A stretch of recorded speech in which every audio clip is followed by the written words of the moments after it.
अस्सलाम वालेकुम। आज का जो हमारा टॉपिक है वो है पैरा बॉम्बे फिनोटाइप।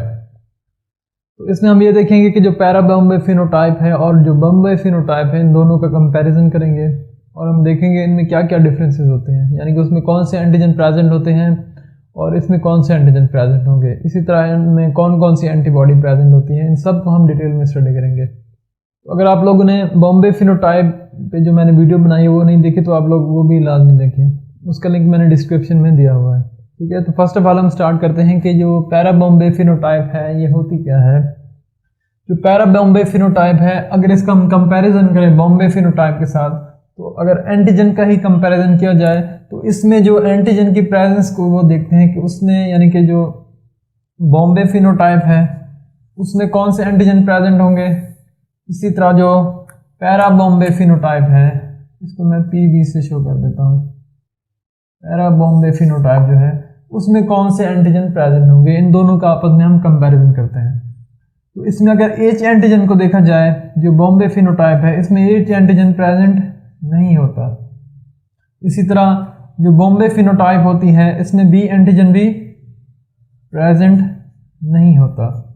इसी तरह अगर A एंटीजन को देखा जाए तो इसमें A एंटीजन भी प्रेजेंट नहीं होता, यानी कि जो बॉम्बे फिनोटाइप होता है उसमें ना ही H एंटीजन होता है, ना ही B एंटीजन होता है और ना ही A एंटीजन होता है। अब अगर हम पैरा बॉम्बे फिनोटाइप की तरफ आएँ तो इसका अगर हम कंपैरिजन करें तो उसमें हमें यह पता चलेगा कि जो पैरा बॉम्बे फिनोटाइप है इसमें H एंटीजन प्रेजेंट हो भी सकता है या फिर नहीं भी हो सकता, यानी कि एब्सेंट भी हो सकता है। ठीक है, और अगर B एंटीजन का देखा जाए तो इसमें कुछ केसेस में B एंटीजन प्रेजेंट होगा और कुछ केसेस में B एंटीजन प्रेजेंट नहीं होगा। ये डिपेंड करेगा ABO ब्लड ग्रुप, यानी कि उसमें जीन्स कौन से हैं उस पर्सन में। A एंटीजन है, A एंटीजन के जीन है, B एंटीजन के जीन है, वो आगे हम डिटेल में देखते हैं वो क्या किस तरह से, यानी कि B एंटीजन की अपीयरेंस होगी। इसी तरह इसमें A एंटीजन प्रेजेंट हो भी सकता है और नहीं भी हो सकता। ठीक है, लेकिन जो B है यानी कि बॉम्बे फिनोटाइप है इसमें क्या होता है, इसमें कोई भी एंटीजन प्रेजेंट नहीं होता। अब हम देखते हैं कि जो पैरा बॉम्बे फिनोटाइप है इस पर्सन में J एंटीजन प्रेजेंट क्यों हो सकते हैं। H एंटीजन हो गया और A एंटीजन हो गया, इस तरह B एंटीजन हो गया, तो ये एंटीजन क्यों प्रेजेंट हो सकते हैं उस पर्सन में, तो इसको हम डिटेल में देखते हैं। तो जैसे मैंने बॉम्बे फिनोटाइप में बताया था आप लोगों को कि जो H एंटीजन होता है उसमें जब मॉडिफिकेशन होती है तो उससे क्या बनता है, A एंटीजन बनता है और B एंटीजन बनता है। ये मैंने आप लोगों को डिटेल में बताया था, ये मैंने बॉम्बे फिनोटाइप के लेक्चर में आप लोगों को मैंने बताया हुआ है। और इसी तरह मैंने जब ABO ब्लड ग्रुप सिस्टम में उसकी स्ट्रक्चर को हमने डिटेल में स्टडी किया था उसमें भी हमने डिटेल में देखा था कि H एंटीजन किस तरह से A में कन्वर्ट होता है और वो किस तरह से B में कन्वर्ट होता है। इसी तरह हमें ये भी पता होना चाहिए कि जो H एंटीजन जो है ये किससे बनता है। H एंटीजन जो है ये दो तरह के प्रिकर्सर होते हैं जिनसे ये बनता है। एक को हम कहते हैं टाइप 1 प्रिकर्सर और एक को हम कहते हैं टाइप 2 प्रिकर्सर। इन चीज़ों का हमें पता होगा तब भी हम पैरा बॉम्बे फिनोटाइप है उसको हम डिटेल में समझ सकते हैं। जो टाइप 1 प्रिकर्सर है ये सिक्रीशन में पाया जाता है, जैसे कि सलाइवा हो गया, सिक्रीशन मीन्स कि जैसे सलाइवा हो गया, इस तरह और होती हैं जो बॉडी की सिक्रीशन उनमें होता है। इसी तरह ये प्लाज्मा में भी होता है टाइप 1 प्रिकर्सर। ठीक है, यानी कि टाइप 1 प्रिकर्सर जो है ये सलाइवा में भी प्रेजेंट होता है और दूसरी सिक्रीशन जो होती हैं उसमें भी होता है, इसी के साथ साथ प्लाज्मा में भी प्रेजेंट होता है टाइप 1 प्रिकर्सर। और जो टाइप 2 प्रिकर्सर होता है ये प्रिकर्सर है ये कहाँ पे प्रेजेंट होता है, ये प्रेजेंट होता है रेड ब्लड सेल की मेम्ब्रेन के ऊपर, रेड ब्लड सेल की मेम्ब्रेन के ऊपर, जैसे मैंने यहाँ पे बनाया हुआ है। ये क्या है, टाइप 2 प्रिकर्सर है जो क्या है रेड ब्लड सेल की मेम्ब्रेन के ऊपर प्रेजेंट है। अगर इसकी स्ट्रक्चर को देखा जाए तो इसमें ग्लूकोज प्रेजेंट है, डी गैलेक्टोज प्रेजेंट है, एन एसिटाइल ग्लूकोसामाइन प्रेजेंट है और डी गैलेक्टोज प्रेजेंट है। और टाइप 1 प्रिकर्सर की भी यही शेप होती है लेकिन वो अटैच नहीं होता किसी भी सेल के ऊपर, यानी कि रेड ब्लड सेल के ऊपर वो अटैच नहीं होता। और इसके अलावा इनकी स्ट्रक्चर में और क्या डिफरेंस होता है, जो टाइप 2 प्रिकर्सर होता है तो उस केस में क्या होता है, इन दोनों के दरमियान लिंकेज होगा अल्फा 1 4 लिंकेज। और टाइप 1 के केस में क्या होता है, यहाँ पे लिंकेज होता है अल्फा 1,3 लिंकेज। तो ये दो फर्क होते हैं टाइप 1 में और टाइप 2 में। इनके टाइप 2 की प्रेजेंस का फर्क होता है, ये सिक्रीशन में पाया जाता है, और टाइप 2 जो है रेड ब्लड सेल जो है उनकी मेम्ब्रेन के ऊपर पाया जाता है। और दूसरा फर्क क्या है, इनमें जो लास्ट दो हैं कंपोनेंट्स उनमें लिंकेज का फर्क होता है।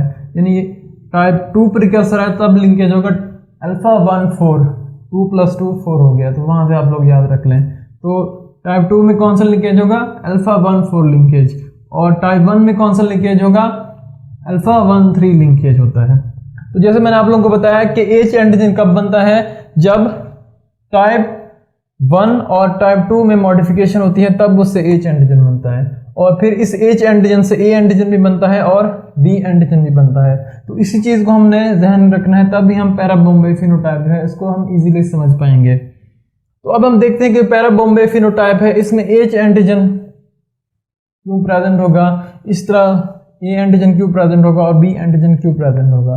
तो इसके लिए हमें थोड़ा जीन्स जो हैं उनको स्टडी करना पड़ेगा, जो एबीओ ब्लड ग्रुप में जीन इन्वॉल्व होते हैं। तो वो जो जीन्स होते हैं वो 2 क्रोमोसोम हैं उनके ऊपर वो प्रेजेंट होते हैं। एक क्रोमोसोम नंबर 19 के ऊपर होते हैं ये जीन्स। वो कौन से जीन्स होते हैं, एक को हम कहते हैं एच जीन और एक को हम कहते हैं एस ए जीन।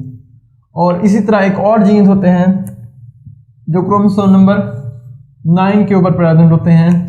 वो कौन से हो सकते हैं, या तो वो होंगे ए जीन प्रेजेंट होंगे, या फिर क्या होंगे बी जीन प्रेजेंट होंगे, या फिर क्या हो सकता है, क्योंकि ये क्रोमोसोम क्या होते हैं पेयर्स की फॉर्म में होते हैं, यानी कि दोनों पे ए हो सकते हैं या फिर दोनों पे बी हो सकते हैं, ठीक है। इसी तरह या फिर इस तरह हो सकता है कि एक पे ए हो सकता है जीन और दूसरे पे बी हो सकता है। ये डिफरेंट होता है, यानी कि जिसका ब्लड ग्रुप ए होता है उसमें ये हो सकती है। इसी तरह ये भी हो सकता है कि एक और होता है जीन जिसे हम ओ कहते हैं, वो भी प्रेजेंट हो सकता है, लेकिन ये एट अ टाइम प्रेजेंट नहीं होंगे। या ये होगी पेयर, या ये पेयर हो सकता है, या ये पेयर हो सकता है, या ये पेयर हो सकता है। ये हमने डिटेल में जीनोटाइप जब हमने स्टडी की थी उसमें हमने ये देखा था कि इनकी जीनोटाइप किस तरह की होती है एबीओ ब्लड ग्रुप सिस्टम में। तो फिलहाल आप यहाँ पे ये समझ लें कि जो 9 क्रोमोसोम होता है उसके ऊपर ये वाला जीन प्रेजेंट हो सकते हैं, ओ हो सकता है, ए हो सकता है प्रेजेंट, बी हो सकता है और ए हो सकता है प्रेजेंट, ठीक है, यानी कि ए बी प्रेजेंट हो सकता है। कुछ इस तरह से इनकी प्रेजेंस होती है। अब क्योंकि हम इनका ताल्लुक देख रहे हैं पैरा बॉम्बे फिनोटाइप के साथ, तो उस हमारा फोकस ज़्यादा उसके ऊपर होगा। तो जैसे मैंने आप लोगों को बताया कि टाइप 1 प्रिकर्सर जो है इसमें जब मॉडिफिकेशन आती है तब भी एच एंटीजन बनता है, और टाइप 2 में जब मॉडिफिकेशन आएगी तब भी एच एंटीजन बनेगा। अब हम देखते हैं कि कौन से जीन्स होते हैं जो इन दोनों में मॉडिफिकेशन करते हैं और एच एंटीजन बनता है। तो वो जीन्स होते हैं ये दोनों, ए जीन और एस ए जीन। जो एच जीन है इससे जो एंजाइम बनता है वो क्या करता है, वो करता है टाइप 2 प्रिकर्सर में मॉडिफिकेशन, यानी एच जीन जो है वो टाइप 2 प्रिकर्सर में मॉडिफिकेशन करेगा और क्या करेगा, एच एंटीजन में उसको कन्वर्ट कर देगा। और जो एस ई जीन है इससे जो एंजाइम प्रोड्यूस होता है वो क्या करता है, वो टाइप 1 प्रिकर्सर में मॉडिफिकेशन करता है, यानी कि टाइप 1 प्रिकर्सर में मॉडिफिकेशन करेगा और उसको एच एंटीजन में कन्वर्ट कर देगा। अब हमें पता है कि जो जीन्स होते हैं वो रिसेसिव फॉर्म में भी होते हैं और डोमिनेंट फॉर्म में भी होते हैं। तो कुछ इस तरह से केसेस हो सकते हैं कि अगर एच एंटीजन जो है डोमिनेंट फॉर्म में हो सकता है, यानी दोनों ही कैपिटल फॉर्म है, यानी दोनों डोमिनेंट जीन है, या इस फॉर्म में हो सकता है एच स्मॉल एच, या फिर इस फॉर्म में हो सकता है दोनों ही स्मॉल एच है। इसी तरह जो एस ई जीन है वो भी कुछ इसी तरह ही फॉर्म में हो सकता है, यानी कि डोमिनेंट फॉर्म में हो सकता है, यानी दोनों ही डोमिनेंट है। इसी तरह एक डोमिनेंट है और एक रिसेसिव फॉर्म में हो सकता है, इसी तरह दोनों ही रिसेसिव फॉर्म में हो सकते हैं, ये फॉर्म हो सकती है। अब जो बॉम्बे फिनोटाइप होती है उसमें क्या होता है, उसमें जो जीनोटाइप होती है उस पर्सन की वो ये वाली होती है, यानी कि क्या होगा, दोनों स्मॉल एच होते हैं उस पर्सन में और दोनों ही क्या होते हैं, स्मॉल एस होते हैं। तो इस केस में क्या होता है, ना ही इससे एंजाइम प्रोड्यूस होगा और ना ही इससे एंजाइम प्रोड्यूस होगा, क्योंकि ये दोनों जीन्स क्या है, इनएक्टिव फॉर्म में है, ये भी इनएक्टिव फॉर्म में है और ये भी इनएक्टिव फॉर्म में है। ये किस केस में होता है, बॉम्बे फिनोटाइप के केस में होता है। तो क्योंकि आप दोनों से एंजाइम प्रोड्यूस नहीं हो रहे, तो ना ही टाइप 1 प्रिकर्सर एच एंटीजन में कन्वर्ट होगा और ना ही टाइप 2 प्रिकर्सर एच एंटीजन में कन्वर्ट होगा। ठीक है, तो जब एच एंटीजन नहीं बनेगा तो इससे क्या होगा, ना ही सिक्रीशन में एच एंटीजन बनेगा और ना ही रेड ब्लड सेल की सरफेस के ऊपर जो है एच एंटीजन बन पाएगा, क्योंकि एच एंटीजन में मॉडिफिकेशन इन्हीं दो जीन्स की वजह से होती है। अगर तो इसमें ये ठीक होगा तो इसमें जो एच एंटीजन बनता है वो टाइप 1 प्रिकर्सर में बनेगा और वो सिक्रीशन में होगा, और इसमें अगर जो इसमें अगर ये ठीक होगा, इससे जो एंजाइम प्रोड्यूस होगा, इससे जो एच एंटीजन बनता है वो रेड ब्लड सेल की सरफेस के ऊपर होता है।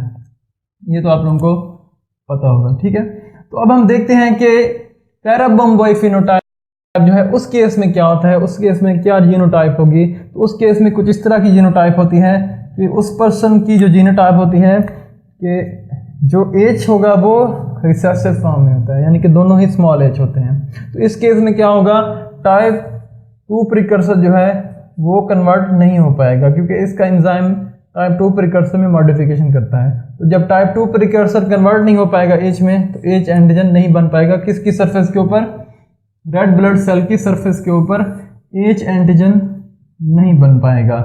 ये है एक, तो ये केस हो गया। दूसरे में क्या होता है, दूसरा केस कुछ इस तरह से हो सकता है कि वो ये वाली फॉर्म में नहीं होगी, पैराबोम्बे फिनोटाइप में, मीन्स के ये जो SE जीन है वो रिसेसिव फॉर्म में नहीं होता, या इस फॉर्म में पाया जाता है यानी कि एक्टिव फॉर्म में होगा, या फिर क्या होता है, इस फॉर्म में होता है। अब ये दोनों फॉर्म जो है ये एंजाइम को प्रोड्यूस करवा सकती हैं। ये क्या करवा सकते हैं, दोनों फॉर्म एंजाइम को प्रोड्यूस करवा सकती हैं। अब इससे जो एंजाइम प्रोड्यूस होगा वो क्या करेगा, टाइप 1 जो है प्रिकर्सर उसमें मॉडिफिकेशन लेके आएगा। तो जब टाइप 1 प्रिकर्सर उसमें मॉडिफिकेशन होगी तो उससे क्या बन जाएगा, एच एंटीजन बन जाएगा। अब जैसे मैंने आप लोगों को बताया था कि टाइप 1 एंटीजन जो होता है या टाइप 1 प्रिकर्सर होता है वो कहाँ पे प्रेजेंट होता है, सलाइवा, प्लाज्मा और सिक्रीशन में होता है। तो इसका मतलब है कि जो एच एंटीजन बना है वो प्लाज्मा में फ्री फॉर्म में बना है, यानी किसी रेड ब्लड सेल की सरफेस के ऊपर अटैच नहीं है। यानी कि यहाँ पे मैं इस तरह बना देता हूँ, एच एंटीजन बन गया है लेकिन ये किसी सेल की सरफेस के ऊपर अटैच नहीं है, और जो रेड ब्लड सेल की सरफेस के ऊपर अपना एच एंटीजन बनना था टाइप 2 की वजह से, वो तो इस वजह से नहीं बन पाया। अब ये देखें प्लाज्मा में फ्री फॉर्म में है।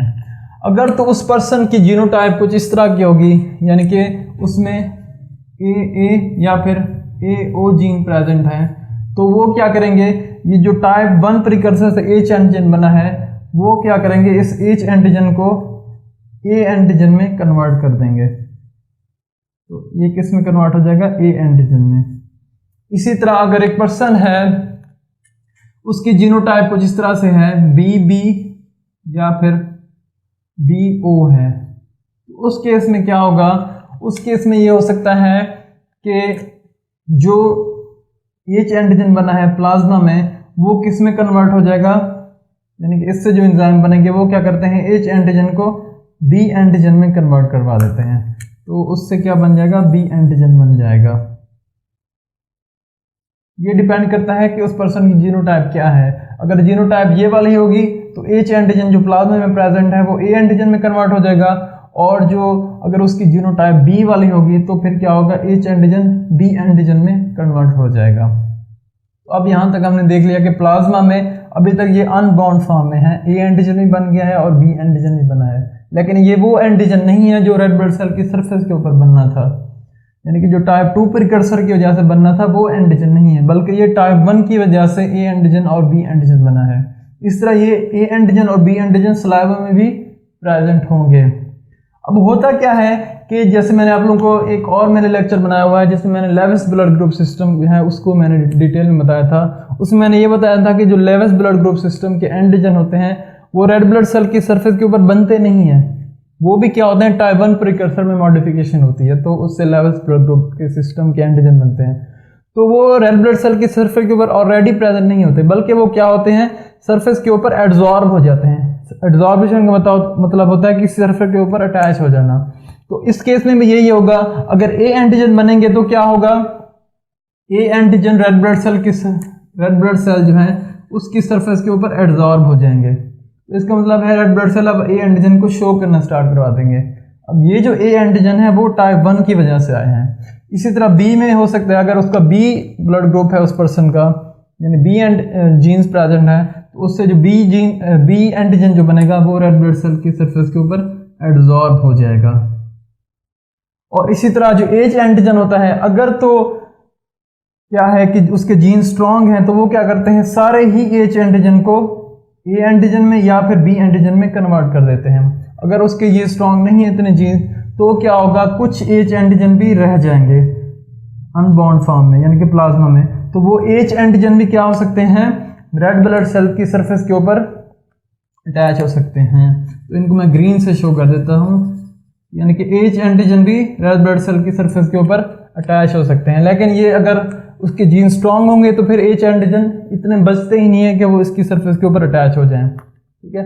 और अगर इतना स्ट्रांग नहीं है तो फिर एच एंटीजन की सरफेस के, रेड ब्लड सेल की सरफेस के ऊपर ये एंटीजन आके अटैच हो जाएंगे। तो इस तरह देखें कि रेड ब्लड सेल ने ए एंटीजन को भी एक्सप्रेस कर लिया है, बी एंटीजन को भी एक्सप्रेस किया है और साथ में एच एंटीजन को भी एक्सप्रेस किया है। लेकिन उसकी जो यहाँ पे जीनोटाइप थी वो दोनों ही स्मॉल एच हैं, यानी कि टाइप 2 में कोई मॉडिफिकेशन नहीं आई। जस्ट टाइप 1 में मॉडिफिकेशन आने की वजह से क्या हुआ कि उसके प्लाज्मा में ये एंटीजन प्रोड्यूस हो गए हैं। जब ये एंटीजन प्रोड्यूस हुए हैं तो उस वजह से क्या हुआ, रेड ब्लड सेल की सरफेस के ऊपर ए एंटीजन भी एक्सप्रेस हो गया है और बी एंटीजन भी एक्सप्रेस हो गया है और समहाउ एच एंटीजन भी एक्सप्रेस हो गया है। तो अब हम देखते हैं कि इस पर्सन में कौन कौन सी एंटीबॉडी प्रेजेंट होंगी।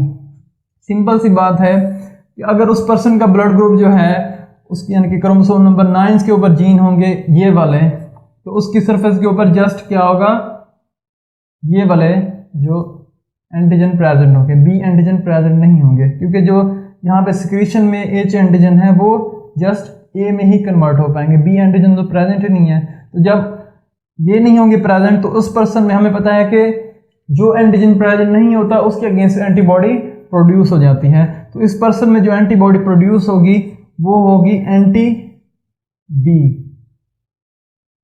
एंटी ए भी प्रोड्यूस हो सकती है क्योंकि ये इतनी अमाउंट में प्रोड्यूस नहीं हो रही, लेकिन बहुत कम अमाउंट में प्रोड्यूस होगी। लेकिन ज़्यादा अमाउंट में जो एंटीबॉडी प्रोड्यूस होगी वो एंटी बी होगी, क्योंकि ये जो ए एंटीजन है ये इसका अपना नहीं था रेड ब्लड सेल का, बल्कि जो बाहर से सिक्रीशन में मूव कर रहे थे प्लाज्मा में वो एब्जॉर्ब हुआ है। तो इसको बॉडी सेल्फ कंसीडर करेगी इस एंटीजन को और इसके अगेंस्ट एंटीबॉडी नहीं बनाएगी, जस्ट एंटी बी प्रोड्यूस होगी। और एंटी एच हो भी सकती है,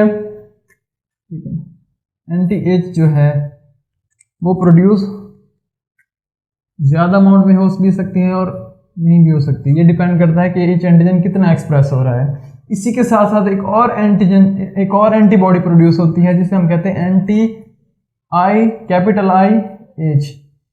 ये जो एंटीबॉडी होती है ये, क्योंकि अब यहाँ पे एच एंटीजन एक्सप्रेस हो रहा है लेकिन बहुत ही स्मॉल अमाउंट में एक्सप्रेस हो रहा है, ठीक है। तो इस वजह से जो इनमें एंटीबॉडी प्रोड्यूस होगी वो ज़्यादा अमाउंट में जो प्रोड्यूस होती है वो ये वाली होती है जिसे हम कहते हैं एंटी कैपिटल आई एच। ये हमने एक और ब्लड ग्रुप सिस्टम अगर आप देखें जिसे हम कहते हैं capital I small I blood group system होता है, उसमें क्या होता है कि जो स्मॉल आई एंटीजन होता है वो जो होते हैं न्यू बॉर्न चाइल्ड उनके रेड ब्लड सेल के ऊपर एक्सप्रेस होता है स्मॉल आई, और कैपिटल आई एंटीजन जो होता है ये जो एडल्ट्स होते हैं उनकी सरफेस के ऊपर अटैच होता है कैपिटल आई। तो इस वजह से ये जो होगी एंटी कैपिटल आई एच, ये रेड ब्लड सेल जो एडल्ट्स की होंगे उनके साथ अटैच हो सकती है और उनके ऊपर एच एंटीजन का भी प्रेजेंट होना लाजमी है। और इसके साथ इसकी और एक प्रॉपर्टी होती है कि ये सिर्फ जो है 4 सेंटीग्रेड के ऊपर रिएक्ट कर सकती है, यानी कोल्ड एग्लूटिनेशन जो है रिएक्शन का करवाती है। इस वजह से ये इतनी ज़्यादा इंपॉर्टेंट नहीं होती। लेकिन ये जो एंटीबॉडी प्रोड्यूस हो रही है एंटी एच, ये मैंने बॉम्बे फिनोटाइप में भी आप लोगों को बताया था कि ये क्या होती है, बहुत ज़्यादा वेरिएबल टेम्परेचर पे रिएक्ट कर सकती है, लेकिन क्योंकि यहाँ पे बहुत कम प्रोड्यूस हो रही है इस वजह से इतनी इंपॉर्टेंट नहीं है। इसी तरह अगर एक पर्सन है उसका ब्लड ग्रुप यानी उसकी जीनोटाइप इस तरह की होगी तो फिर क्या होगा, उसमें ए एंटीजन अटैच नहीं होगा क्योंकि ए एंटीजन बनेगा ही नहीं उसकी सिक्रीशन में, बल्कि क्या होगा बी एंटीजन बनेगा और B antigen red blood cell की सरफेस के ऊपर अटैच हो जाएंगे। और इस पर्सन में कौन सी एंटीबॉडी प्रेजेंट होगी, इस पर्सन में होगी एंटी ए, और एंटी बी भी प्रेजेंट हो सकती है लेकिन बहुत ही स्मॉल अमाउंट में होगी। और इसी तरह एज की केस में देखा जाए तो ये डिपेंड करता है एज कितना है, और इस पर्सन में भी यही प्रोड्यूस होंगी। अच्छा, तो अब हम इन पर्सन को किस तरह से रिप्रेजेंट करते हैं, यानी कि एक पर्सन है, उसका ब्लड ग्रुप बी है और साथ में ये उसकी जीनोटाइप है, तो उसको हम लिखेंगे कैपिटल बी और स्मॉल एच। इसका मतलब क्या है कि उसकी क्रोमोसोम नंबर 9 के ऊपर जो है वो बी जीन प्रेजेंट थे, लेकिन जो क्रोमोसोम नंबर 19 है उसके ऊपर रिसेसिव फॉर्म में एच एंटीजन प्रेजेंट है, तो ये है पैरा बॉम्बे फिनोटाइप बी। इसी तरह अगर उस पर्सन के क्रोमोसोम नंबर 9 के ऊपर ए जीन प्रेजेंट है और यहाँ पे स्मॉल एच है, तो उसको हम लिखेंगे कैपिटल ए स्मॉल एच, ठीक है, यानी पैरा बॉम्बे फिनोटाइप ए। इसी तरह अगर उसकी सरफेस उसके जीन्स जो हैं वो ए और बी दोनों हैं, उसको हम लिखेंगे ए बी स्मॉल एच। इसी तरह अगर उस पर्सन का ब्लड ग्रुप जो है वो, यानी कि उसके जो क्रोमोसोम नंबर 9 के ऊपर जीन्स हैं वो ओ हैं, तो उसको हम लिखेंगे कैपिटल ओ स्मॉल एच। तो इस तरह से हम पैरा बॉम्बे फिनोटाइप जो है उसको हम रिप्रेजेंट कर सकते हैं। तो आई होप आप लोगों को पैरा बॉम्बे फिनोटाइप की जो हमने इसकी डिफरेंस देखे हैं, बॉम्बे फिनोटाइप और पैरा बॉम्बे फिनोटाइप का जो हमने डिफरेंस देखा है वो आप लोगों को आई होप समझ आ गया होगा। और उसकी हमने एंटीबॉडी की डिस्ट्रीब्यूशन को भी देख लिया कि उसमें कौन सी एंटीबॉडी प्रेजेंट होगी, यानी कि बॉम्बे फिनोटाइप जो है उसमें क्या होता है, उसमें कोई भी एंटीजन प्रेजेंट नहीं होता, ना ही एच एंटीजन प्रेजेंट होता है, ना ही क्या होता है ए एंटीजन प्रेजेंट होता है, ना ही बी एंटीजन प्रेजेंट होता है। वो इस वजह से नहीं होता क्योंकि उसमें ये भी रिसेसिव फॉर्म में होता है और ये भी रिसेसिव फॉर्म में होता है, एस ई जीन भी रिसेसिव में होता है और ये भी रिसेसिव में होता है। इस वजह से क्या होता है, ना ही ये कन्वर्ट हो पाता है टाइप 2 और ना ही ये कन्वर्ट हो पाता है। इस वजह से उसमें ये तीनों ही एंटीजन नहीं होते हैं। तो इस वजह से जो बॉम्बे फिनोटाइप पर्सन होते हैं उनमें तीनों ही एंटीबॉडी प्रेजेंट होती है, ठीक है। तो इस वजह से उसमें हिमोलिटिक रिएक्शन सिवियर हो सकता है। अगर बॉम्बे का नहीं दिया जाएगा ब्लड ग्रुप तो उसमें हिमोलिटिक रिएक्शन सिवियर हो सकता है। इस केस में हम इनको कौन सा ब्लड ग्रुप देंगे, इस केस में डिपेंड करता है कि इसमें एंटी एज कितनी प्रोड्यूस हुई है, ठीक है। और इसी तरह एंटी बी की प्रोडक्शन भी हम देखते हैं। अगर उस पर्सन में एंटी एज की प्रोडक्शन ज़्यादा हुई है तो फिर उस पर्सन को सिर्फ बॉम्बे फिनोटाइप का ही ब्लड ग्रुप दिया जा सकता है। लेकिन अगर तो उसमें प्रोडक्शन बहुत कम है तो फिर हम जो है उसकी सरफेस के ऊपर जो एंटीजन, यहाँ पे फर्ज करें उसकी सरफेस के ऊपर बी एंटीजन प्रेजेंट है तो उसको बी ब्लड ग्रुप वाला हम ब्लड देंगे।